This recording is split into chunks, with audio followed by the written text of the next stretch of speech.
Welcome to Sana's kitchen. இன்னைக்கு நம்ம வீடியோவில் கிரன்ச்சியான ஒரு பைட் சைஸ் ஸ்நாக் ரெசிபி தான் பார்க்க போகிறோம். Chicken popcorn with dynamite sauce எப்படி பண்ணலான்னு பார்க்கலாம் வாங்க.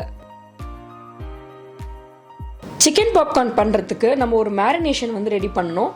இதுக்காக நான் ஒரு மிக்சியில் 2 ஸ்பூன் அளவுக்கு தயிர் ஆட் பண்ணிக்கிறேன். ஒரு சின்ன கப் அளவுக்கு பாயில் பண்ண மில்க் ஆட் பண்ணிக்கிறேன்.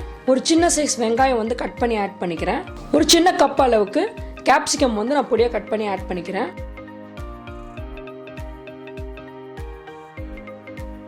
பெரிய ஸ்பூன் அளவுக்கு ஜிஞ்சர் கார்லிக் பேஸ்ட் ஆட் பண்ணிக்கிறேன். 2 ஸ்பூன் அளவுக்கு சில்லி பவுடர் ஆட் பண்ணிக்கிறேன். ஒரு அரை ஸ்பூன் டிக்கா மசாலா, 1/4 ஸ்பூன் அளவுக்கு டர்மரிக் பவுடர் ஆட் பண்ணிக்கிறேன். இது கூட 1 ஸ்பூன் அளவுக்கு டார்க் சோயா சாஸ் ஆட் பண்ணிக்கிறேன். இந்த மேரினேஷனுக்கு தேவையான சால்ட் ஆட் பண்ணிக்கலாம். இப்போ இந்த மிக்சரை நல்லா ஒரு பேஸ்ட் மாதிரி அரைச்சி எடுத்துக்கலாம். தண்ணி எதுவுமே ஆட் பண்ண வேண்டாம். சிக்கன் பாப்கார்ன் பண்ணுறதுக்காக நான் ஒரு 200 கிராம்ஸ் அளவுக்கு போன்லெஸ் சிக்கன் இந்த மாதிரி பைட் சைஸில் கட் பண்ணி வாஷ் பண்ணி வச்சுருக்கேன். இப்போ நம்ம அரைச்சி வச்சிருக்க பேஸ்ட் 3லேருந்து 4 ஸ்பூன் அளவுக்கு நான் இதில் ஆட் பண்ணிக்கிறேன். இப்போ இது நல்லா மிக்ஸ் பண்ணி வச்சிடலாம். இந்த மேரினேட் பண்ண சிக்கனை மினிமம் 1 ஹவர் நீங்கள் ஊற வைங்க. முடிஞ்சால் நீங்கள் ஓவர் நைட் கூட ஊற வைக்கலாம். இன்னும் டேஸ்ட் நல்லா என்ஹான்ஸ் பண்ணி கொடுக்கும். இப்போ நம்ம மேரினேட் பண்ண சிக்கனை ஃப்ரை பண்ணுறதுக்கு முன்னாடி ஒரு கிறிஸ்பி கோட்டிங் கொடுக்கறதுக்காக நான் ஒரு மிக்சர் ரெடி பண்ணிக்க போகிறேன். 1/2 கப் அளவுக்கு கார்ன்ஃப்ளவர் மாவு எடுத்திருக்கேன். 1/2 கப் அளவுக்கு மைதா மாவு ஆட் பண்ணியிருக்கேன்.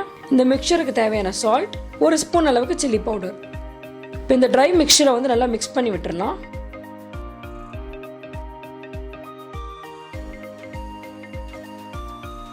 இப்போ நம்ம மேரினேட் பண்ணி வச்சிருக்க சிக்கனை கொஞ்சம் பீசஸாக இதில் ஆட் பண்ணிக்கிறேன். நம்ம கை வச்சு இதை பெரட்டுறப்ப கையிலையுமே நிறைய இந்த மிக்சர் ஒட்டிக்கும். அண்ட் அந்த சிக்கனில் ஃபுல்லாக ப்ராப்பராக கோட் ஆகாது இந்த பவுடர். ஸோ அதனால இந்த பீசஸ்லாம் இந்த டப்பாக்குள்ளே ஆட் பண்ணதுக்கப்புறம் நான் அதை க்ளோஸ் பண்ணி நல்லா ஷேக் பண்ணிடலாம். இப்போ பார்த்தீங்கன்னா சிக்கன் ஒன்றோடு ஒன்று ஒட்டாமல் அந்த பவுடரோடு நல்லா கோட் ஆகிருக்கு. இதே மாதிரி எல்லா சிக்கனுமே இந்த பவுடர் நல்லா கோட் பண்ணி எடுத்ததுக்கப்புறம் மீடியம் ஃப்ளேமில் நான் ஆயிலில் ஃப்ரை பண்ணிக்க போகிறேன். 4 to 5 மினிட்ஸ் எல்லா சைடுமே நல்லா திருப்பி விட்டு இந்த சிக்கனை நல்லா ஃப்ரை பண்ணி எடுத்துக்கலாம். நீங்கள் மீடியம் ஃப்ளேம்லேயே வச்சு இதை ஃப்ரை பண்ணுங்கள். அப்போ தான் எல்லா சைடுமே ஈவனாக குக் ஆகி ஒரு கோல்டன் ப்ரௌன் கலர் வந்துடும்.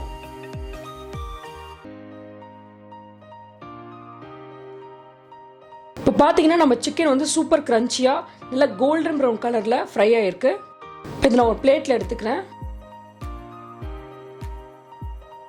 இப்போ நம்ம டைனமைட் சாஸ் ரெடி பண்ணிக்கலாம். இதுக்காக வீட்டில் ரெடி பண்ண மைனஸ் நான் எடுத்து வச்சுருக்கேன். அது கூட 1 ஸ்பூன் அளவுக்கு கெச்சப் ஆட் பண்ணிக்கிறேன். 1/4 ஸ்பூன் அளவுக்கு ஹனி ஆட் பண்ணிக்கிறேன். 1 ஸ்பூன் அளவுக்கு மிக்ஸ்ட் ஹர்ப்ஸ் ஆட் பண்ணிக்கிறேன். 1 ஸ்பூன் அளவுக்கு சில்லி ஃப்ளேக்ஸ் ஆட் பண்ணிக்கிறேன். 1 ஸ்பூன் அளவுக்கு சில்லி பவுடர் ஆட் பண்ணிக்கிறேன். இப்போ இதை ஆட் பண்ணி நல்லா மிக்ஸ் பண்ணிடுங்க.